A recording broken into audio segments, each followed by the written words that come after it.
Assalamualaikum warahmatullahi wabarakatuh. Perkenalkan, nama saya Royana dengan NIM 2341030305018. Prodi Psikologi Islam, kelas Psikologi Islam 3 angkatan 2023. Di sini saya akan menjawab soal UTS yang telah diberikan.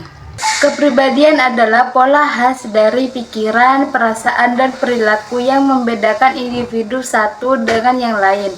Ini mencakup karakteristik yang konsisten yang muncul dalam berbagai situasi. Faktor-faktor yang mempengaruhi perkembangan kepribadian antara lain yaitu yang pertama, genetik. Faktor bawaan dari orang tua dapat mempengaruhi sifat-sifat kepribadian. Yang kedua yaitu lingkungan. Pengalaman hidup termasuk keluarga, teman, dan budaya berperan besar dalam membentuk kepribadian. Yang ketiga yaitu pengalaman masa kecil. Interaksi awal dengan orang tua dan lingkungan sosial dapat menentukan pola perilaku di masa depan. Yang keempat, pendidikan. Pendidikan formal dan informal membentuk cara berpikir dan nilai-nilai individu. Yang kelima, pengalaman hidup. Peristiwa penting dalam hidup seperti trauma atau pencapaian dapat mengubah cara seseorang berperilaku. Yang keenam, sosialisasi.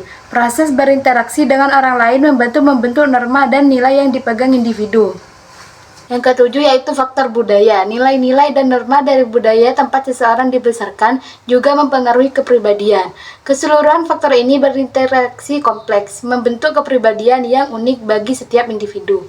Teori kepribadian seperti teori Freud, Jung, dan Treid memiliki kekuatan dan kelemahan. Berikut adalah beberapa kritik umum terhadap teori tersebut.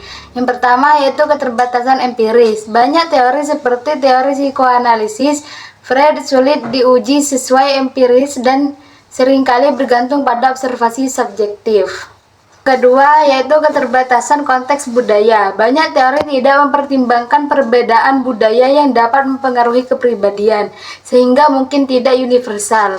Yang ketiga, simplicity versus kompleksitas. Teori Treid meskipun menjelaskan beberapa aspek kepribadian seringkali dianggap terlalu sederhana untuk menangkap kompleksitas perilaku manusia.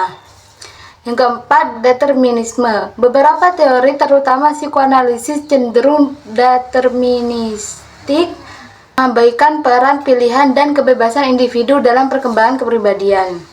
Kelima yaitu kurangnya dinamika perubahan. Beberapa teori tidak cukup memperhatikan bagaimana kepribadian dapat berubah seiring waktu dan dipengaruhi oleh pengalaman hidup baru. Secara keseluruhan, meskipun teori-teori ini memberikan wawasan berharga, penting untuk mengintegrasikan pendekatan yang lebih holistik dan mempertimbangkan konteks individu. Pandangan berbeda tentang kepribadian antara tokoh dan ilmu psikologi mencerminkan kompleksitas manusia.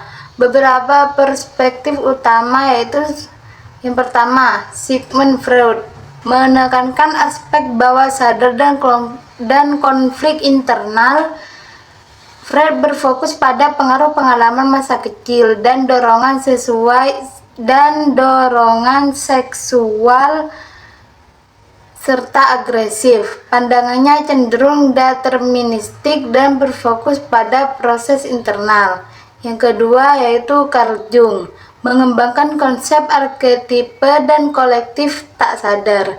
Juga Jung melihat kepribadian sebagai hasil dari interaksi antara individu dan simbol-simbol budaya, menekankan spiritualitas dan individuasi. Yang ketiga, Skinner, pendukung behaviorisme. Skinner menekankan perilaku yang dapat diamati dan pengaruh lingkungan. Ia berargumen bahwa kepribadian dibentuk melalui penguatan dan hukuman, mengabaikan faktor internal. Yang keempat yaitu Abraham Maslow, fokus pada aktualisasi diri. Maslow melihat kepribadian sebagai proses menuju potensi penuh individu. Teorinya menekankan kebutuhan dan motivasi manusia. Kelima yaitu Hans Eysenck, mengembangkan teori Treid. Eysenck mengidentifikasi 3 dimensi utama kepribadian, yaitu ekstraversi, neurotisme, dan psikotisisme. Ia menggunakan pendekatan yang lebih ilmiah dan kuantitatif. Perbedaan pandangan ini menunjukkan bahwa kepribadian adalah fenomena multidimensional, sementara Freud dan Jung menekankan aspek internal dan simbolik. Skinner dan Eysenck lebih fokus pada perilaku dan pengukuran.